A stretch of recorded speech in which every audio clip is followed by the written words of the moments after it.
Hello people, welcome back. ये question gate 2015 के exam में से है और ट्रू फॉल्स टाइप का क्वेश्चन है 1 मार्क के लिए। तो हमने बताना है इनमें से कौन सी स्टेटमेंट ट्रू है और कौन सी फॉल्स है। Let us start with third statement, TCP connections are message streams.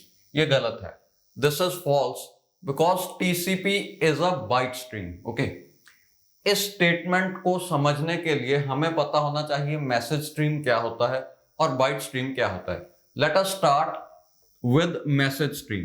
तो मैसेज स्ट्रीम का मतलब समझते हैं।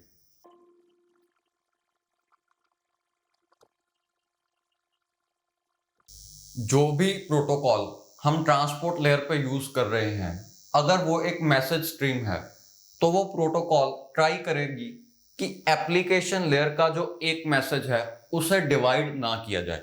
यानी कि मैसेज स्ट्रीम प्रोटोकॉल को पता होगा एक मैसेज कहां से शुरू हो रहा है और वो कहां पे खत्म हो रहा है। ओके, फॉर एग्जांपल, अगर एप्लीकेशन लेयर ने एक बारी में 100 बाइट्स ऑफ डाटा दिया ट्रांसफर करने के लिए, तो ट्रांसपोर्ट लेयर उसे फर्दर डिवाइड नहीं करेगी या ऐसे कुछ मैसेजेस को कंबाइन नहीं करेगी। एक पैकेट में या एक सेगमेंट में एक ही मैसेज जाएगा। ओके, अब ट्रांसपोर्ट लेयर बस उस मैसेज पर अपना एक हेडर ऐड करके लोअर लेयर्स को दे देगी। ओके, जब ये मैसेज इस साइड पहुंचेगा तो लोअर लेयर्स यही पैकेट रिटर्न करेंगी। ट्रांसपोर्ट लेयर बस अपना हेडर रिमूव करके और कुछ वेरिफिकेशन के बाद एज इट इज एक ही बार में ये मैसेज एप्लीकेशन लेयर को दे देगी। Okay, this is called message oriented. यानी कि एक मैसेज जो एक बारी में एप्लीकेशन लेयर ने इसे दिया, वो एक ही बारी में इसे रिटर्न हो जाएगा at receiver side. But TCP actually byte oriented है। टीसीपी को ये कोई फर्क नहीं पड़ता कि मैसेज कहां से शुरू हो रहा है और कहां पे खत्म हो रहा है। ओके, यानी कि टीसीपी इस मैसेज के 3 हिस्से कर सकती है। ये 3 अलग अलग सेगमेंट्स में जा सकते हैं। तो यहां पे भी, इस साइड पे भी 3 अलग अलग सेगमेंट्स रिसीव होंगी। हो सकता है कि टीसीपी ने पहले ये सेगमेंट दी, फिर ये सेगमेंट दी और फिर ये सेगमेंट दी, यानी कि एक मैसेज 3 पार्ट्स में एप्लीकेशन लेयर को मिला। ओके, देखो, ये बात की गारंटी होगी कि ये इन ऑर्डर है, पहले ये मिलेगा, फिर ये मिलेगा, फिर ये मिलेगा। बट इट इज पॉसिबल कि इसके फर्दर हमने पार्ट्स कर दिए। और ऐसा भी पॉसिबल है कि अगर एप्लीकेशन लेयर ने 100 बाइट्स के 3 मैसेजेस दिए थे, तो ये भी पॉसिबल है कि ट्रांसपोर्ट लेयर पे अगर हम टीसीपी यूज कर रहे हैं तो ये तीनों एक ही सेगमेंट में ग्रुप हो गए।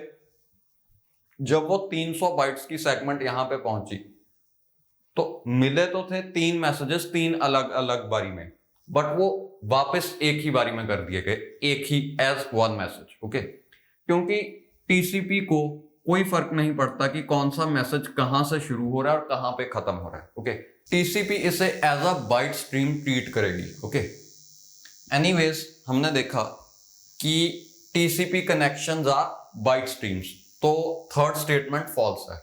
अब सेकंड स्टेटमेंट की बात करते हैं, TCP has no option for selective acknowledgement. ये भी फॉल्स है। टीसीपी में दोनों तरह की एक्नॉलेजमेंट्स होती हैं, सिलेक्टिव भी और क्यूमुलेटिव भी। सिलेक्टिव एक्नॉलेजमेंट का मतलब है कि हमें एक पैकेट मिला और उसी टाइम हमने उसकी एक्नॉलेजमेंट भेज दी, यानी कि एक पैकेट की एक एक्नॉलेजमेंट। क्यूमुलेटिव एक्नॉलेजमेंट होती है कि मुझे कोई पैकेट मिला, मान लो मैं रिसीवर हूं, मुझे एक पैकेट मिला, बट मैंने उसकी एक्नॉलेजमेंट इमीडिएटली नहीं भेजी। मैंने कुछ देर वेट किया, जब तक मुझे और 3-4 पैकेट्स मिल गए तो मैंने उनकी एक्नॉलेजमेंट एक ही बारी में भेज दी। देखो, एक पैकेट मिला और उसकी एक एक्नॉलेजमेंट भेज दी गई। ये क्या है? ये है सिलेक्टिव एक्नॉलेजमेंट। और मान लो इसके बाद एक और पैकेट मिला, बट मैंने उसकी एक्नॉलेजमेंट नहीं भेजी। दूसरा पैकेट मिला, उसकी भी नहीं भेजी। तीसरा पैकेट मिला तो मैंने डिसाइड किया कि अब मैं एक्नॉलेजमेंट भेजूंगा। तो इस एक्नॉलेजमेंट में इन तीनों को एक ही बारी में एक्नॉलेज कर दिया जाएगा। ओके, ये है सिलेक्टिव और ये है क्यूमुलेटिव, क्योंकि रिसीवर साइड पे पैकेट्स को एक्यूमुलेट होने दिया जाता है और एक ही बारी में उनकी एक्नॉलेजमेंट भेजी जाती है। देखो, ऐसा हो सकता है कि सेंडर ने कुछ डाटा भेजा, और जब ये डाटा रिसीव हुआ उसी टाइम रिसीवर ने भी कोई डाटा भेजना था। ऐसा पॉसिबल है कि दोनों ने डाटा भेजना है, okay, because TCP is full duplex. तो अब जब ये डाटा रिसीव हुआ, एक पैकेट रिसीवर भी भेजना चाहता है, तो ये बहुत अच्छा आइडिया है कि इसी डाटा पैकेट के साथ एक्नॉलेजमेंट भी भेज दी जाए, ओके। इसे हम कहते हैं पिगी बैकिंग, यानी कि डाटा के साथ ही एक्नॉलेजमेंट भेज दो, क्योंकि ऑब्वियसली डाटा पैकेट ने तो जाना ही है, ओके। सो हम एक ही बारी में एक ही पैकेट एक्नॉलेज कर रहे हैं, सिलेक्टिव और individual acknowledgement. TCP allows this, यानी कि ऑप्शन बी या स्टेटमेंट 2 फॉल्स है, ओके। और यहां पे मान लो रिसीवर के पास कोई डाटा नहीं था, तो रिसीवर ने क्या किया, रिसीवर ने वेट किया कि 3-4 पैकेट्स आ जाने दो, एक ही बारी में उनकी एक्नॉलेजमेंट भेज देंगे, ओके। तो ये हो सकता है कि एक प्योर एक्नॉलेजमेंट हो, यानी कि इसमें कोई डाटा नहीं है, सिर्फ एक्नॉलेजमेंट ही है, ओके। एनीवेज टीसीपी में दोनों का ऑप्शन है।